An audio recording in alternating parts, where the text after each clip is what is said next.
super excited about all the things we were doing this morning, and then what we are moving into this afternoon.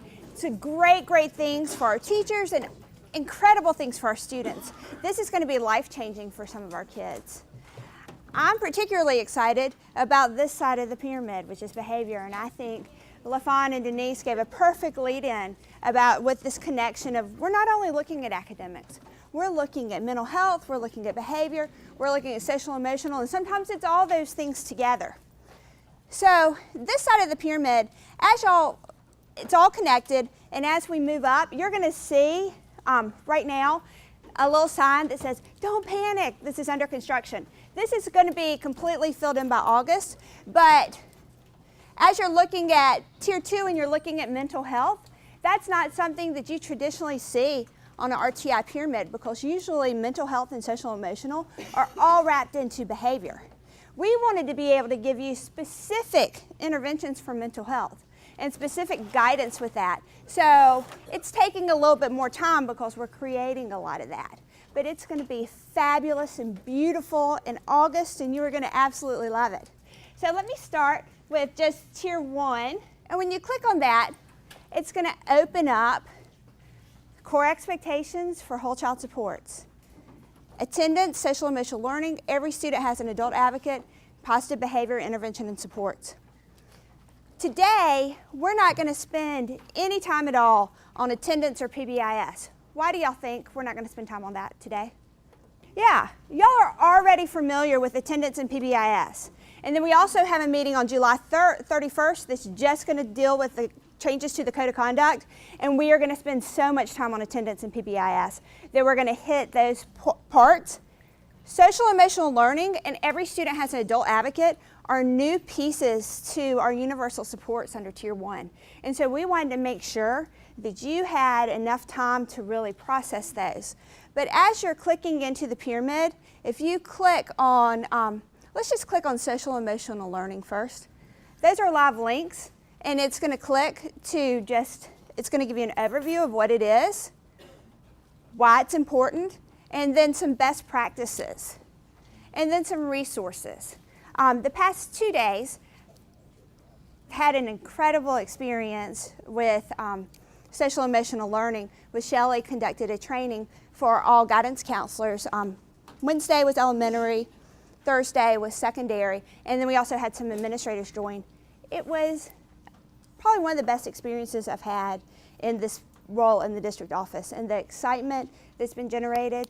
And I loved how there was so much conversation about it's important for me as an adult to feel connected. Think about how important it is for a student to feel connected. And it's those students that don't feel connected to their schools are the ones that we're losing and the ones who struggle. And when you think about all these things with behavior under Tier 1 universal supports, go back to school culture. Kids come to school because they feel connected. They have that positive influence. They have somebody who cares about them, and that's so important. And that's school culture. Roland Barth, who is like the school culture guru, talks a lot about when you walk into a school, you know, you can feel it. You can feel where they've got this positive behavior, they have all these things going on. And when those supports aren't in place, that's when you have your at-risk students, where you have more at-risk students, because they don't feel connected to their place. So this is going to be a great resource for y'all. Today we're going to spend time really with social emotional learning and with the adult advocate piece. I'm going to turn it over to Shelley, and she's going to talk about social emotional learning, but I know there's some participants in the audience who need to come up while Shelley is getting mic'd up. And if y'all will just get in the order that you need to get in, and then we will move to that. So the last 2 days, Tara did say that we did have SEL training, and counselors and administrators came, and it was a wonderful experience. And they actually said it, they might not say it today, but they said they had a great time too, even the activities that we did. This is one of them. It's not the funnest activity, but it was probably one of the most impactful activities. So you'll be able to see this as we go through. And we're going to start with number 1, which is Robbie. January 22nd, Italy, Texas. A 15-year-old student was wounded in a shooting at a high school in Italy, Texas, authorities said. The suspect, also 15, was quickly apprehended. January 23rd, Benton, Kentucky, a 15-year-old student shot 16 people, killing 2 other 15-year-olds at Marshall County, authorities said. The student faces 2 charges of murder and 12 counts of first-degree assault. Los Angeles. A 15-year-old boy was shot in the head and a 15-year-old girl shot in the wrist at Sal Castro Middle School in Los Angeles. 2 other students were grazed by bullets. A 12-year-old girl was booked for negligent discharge of a firearm in that shooting, which was considered unintentional. February 5th, Oxon Hill, Maryland. A high school student was shot in the parking lot of Oxon Hill High. The victim was treated and later released. Police arrested 2 teens and said they are acquaintances of the victim. February 9, Nashville. A high school student was shot 5 times in the parking lot of Pearl Cone High School. February 14th, Parkland, Florida. A 19-year-old man gunned down students and staff with a rifle at Marjorie Stoneman Douglas High School in Parkland, slaughtering at least 17 unsuspecting students and adults. The shooter, Nicholas Cruz, had been expelled from the high school over disciplinary problems, officials said. March 7th, Birmingham, Alabama. 1 student was killed and another critically wounded after an accidental shooting during dismissal at Hoffman High School. Police wouldn't elaborate further. March 13th, Seaside, California. A teacher accidentally discharged a gun during a public safety class at Seaside High School, injuring a student. March 20th, Lexington Park, Maryland. An armed student shot 2 others at Great Mills High School before a school resource officer fired a round at the shooter. The shooter was killed. One of the students, 16-year-old Jalen Willie, was taken off life support 2 days later. April 9th, Gloversville, New York. A student shot another student with a BB gun in Gloversville Middle School. April 12th, Raytown, Missouri. A man was shot in the stomach in the parking lot of Raytown South Middle School during a track meet. April 20th, Ocala, Florida. A 17-year-old student at Forest High School was shot in the ankle shortly before students were to walk out as part of a national protest against gun violence. The suspect was a 19-year-old former student. May 11th, Palmdale, California. A 14-year-old boy went to Highland High, his former school, and began shooting an automatic rifle shortly before classes were scheduled to begin, officials said. A 15-year-old boy was struck in the shoulder. May 18th, Santa Fe, Texas. 10 people were killed in a shooting at Santa Fe High School. May 25th, Noblesville, Indiana. 2 people were injured when a gunman opened fire at Noblesville West Middle School in Noblesville, Indiana.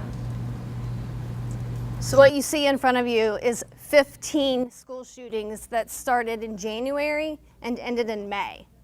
These are in elementary, middle, and high schools across the United States. And I think it was important for you all to see the physical visual of the incidents rather than just standing up and sitting back down. So thank you all. You did wonderful. So as they're going back to their seats, what was some of the takeaways that you got from seeing that timeline? This isn't the fun part, right? I don't always get to talk about fun stuff. What were some of your takeaways from having this activity and seeing that timeline? 1/2 of the school year. That was a lot. Yeah. How many of us knew about all of them besides me because I researched it? A few of us, right? But not all of us, not the majority of us. The majority of us probably knew about 3 or 4, the big ones, right? What else did you notice about the situations or where those incidents occurred? Were they all in the same spot? Different places, right? Yeah. What other takeaways did you have from this? Once you get rid of them, it doesn't mean they're actually gone. Right, right. There's a hand over here, Christy. A lot of the shooters were students or former students. Students or former students, you're right. So there was a connection to the school, but was there a social emotional connection for that child to the school, right? And that's what we're going to be talking about in the next few minutes is social emotional learning. On your table, you should have a sheet that says adult advocate and social emotional learning. If you go ahead and take that out.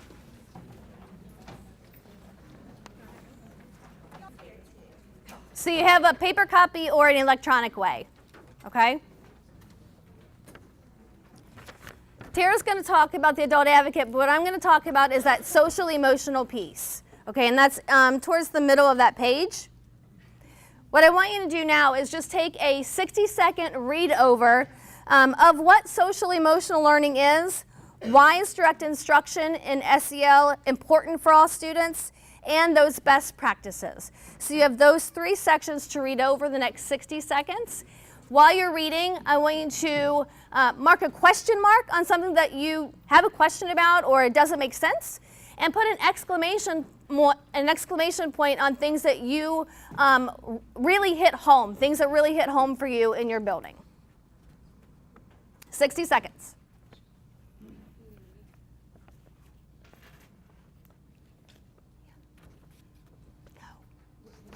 Anything that you had a question mark on? I would hope that there wouldn't be a whole lot of question marks on this section because we've done a lot of front loading on SEL the last few days. What about exclamation points? Yes, much like academics, teachable moments can happen anywhere, right? So the same thing with that behavior piece. Good. A lot of people need to see the why in some. I'm excited. And you all know I like to know the why behind everything, right? So we try to make sure that we are teaching our students and letting them understand the why behind that too. And our teachers are definitely going to need to know that why. Why do I have to do one more thing, right? What other exclamations? And with the school shooting timeline, 3 things that came out of the school shootings and what we can do as far as action for us. 1 is gun safety. 2 is social emotional learning, and 3 is increased access to mental health supports. And as a school district, we're doing all those three things. And I'm so excited that we have SEL on the forefront and we're looking at the entire child, because we know that we can't look at academics without looking at behavior, mental health, social emotional. Good. 1 more, yeah. Change starts where? Right here. Change starts with adults first. Right, good. And the last thing that we want to talk about, if there are no other exclamation points, relationships are so very important, especially when we're looking at the pyramid. We want most of our students to be on the low end of that pyramid, right? And 80%, we want them to be there. Those 20% of the students are the ones that we really need to work extra hard to build those relationships with. Good point. Anything else? I'm very excited. You guys know that for sure. But can I get a couple of people who were in the training with me the last 2 days? It was long and exciting and sometimes not so fun when we did the timeline. But can you all talk just a little bit about what your experience was during that training? Yes. And I think one of our last activities when we were doing the ball activity, you talked a lot about how much we need to have reflection time. And you notice today that's built into that tool for you. And it's so important to be able to write that down and go back to it and then keep that as a live working document. Yeah, so you already had a system in place. Now you have extra curriculum to add to it. And so the curriculum that they're talking about is Choose Love. So you can Google that if you want, but it's also embedded within the pyramid as resources for you. The professional school counselors have that in the Google Drive. You have access to preschool all the way through 12th grade content for the curriculum, so you can see what kids have done before and what kids will be doing as you can see that fundamental basis. Y'all, let me just remind you that this is, best practice is this 30 minutes of direct instruction in social and emotional learning. And it's we're using Choose Love as the vehicle to teach and talk about social and emotional learning in this district. But as a school, you may already have a curriculum that you're using. You already may have something, and Choose Love doesn't work for your situation. But this is, you have choice in how you want to embed social and emotional learning within your school. And that's what you're at the 10 minutes of reflection at the end, you really talk about with your guidance counselor who went through the training with what their ideas are, with what this can look like in your school with what you already have working and going. So I'm just trying to think logistically here with time frames and so forth. So are we talking about 2 different 30-minute time blocks during the week, one for Choose Love and one to be with their advocate, or advocate and the advocate does Choose Love? And that's a great question. And it is 30 minutes is best practice. So you may do less. We hope you do more than that.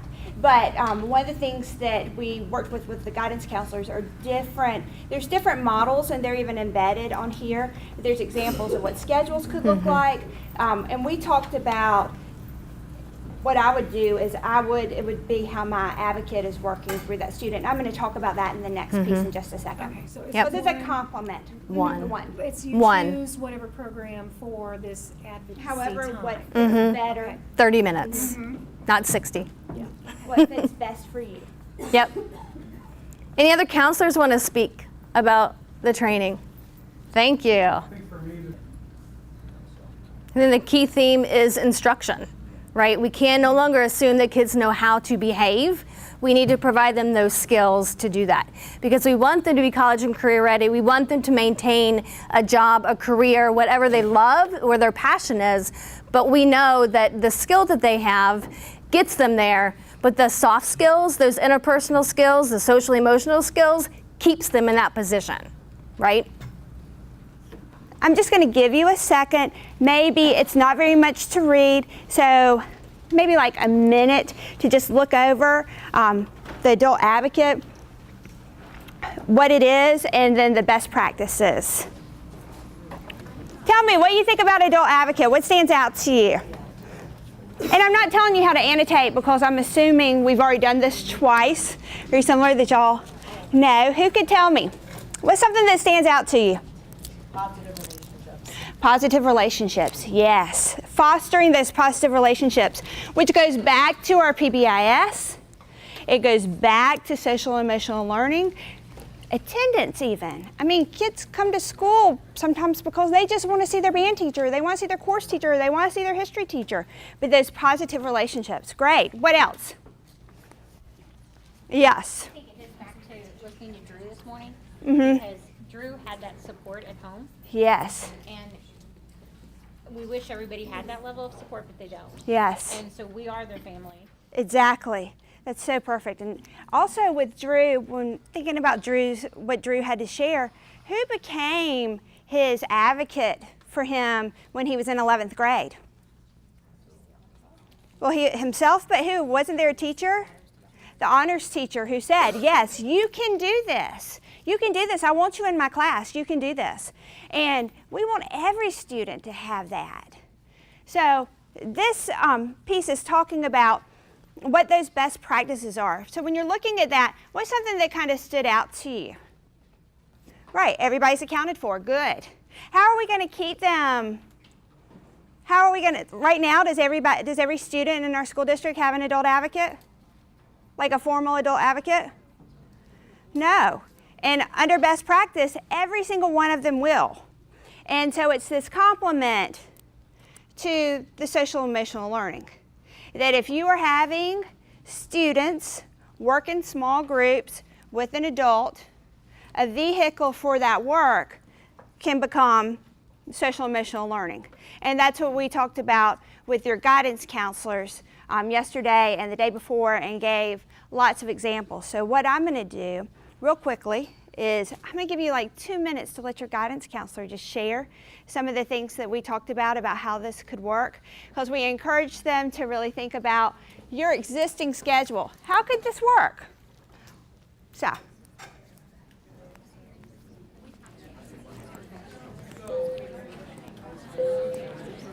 With this piece, with tier 1, with behavior, all of these things, attendance and behavior can get away from you really, really fast if you are not looking at it weekly and you are not keeping your eyes on it. This best practices was an attempt to help give you a systemic process through your admin team meeting to think about attendance, to look at discipline, look at your McKinney-Vento kids, look at those at-risk kids. We will talk some more about that on July 31st, but right now, I want you to take some time to reflect. Where it says behavior, that's SEL, that's all of these things. So take some time, probably about 5 minutes, make some notes. What areas do you think you're going to need support from? How could this look? How could this fit into your existing structures?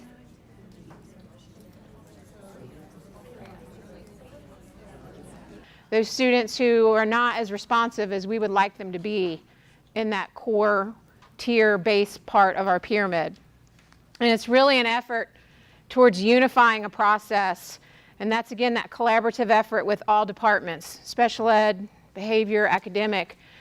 You know, it was interesting in some of our meetings, just within our group, we were throwing out different acronyms. People were still using SAT.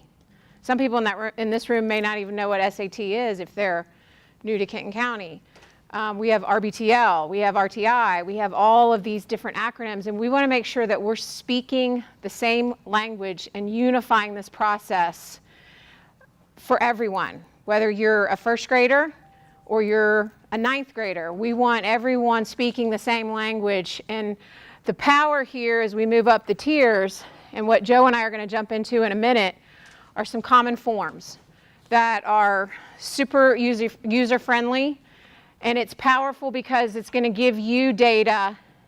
It's going to create a database for you that many of you are trying to scramble and do on your own.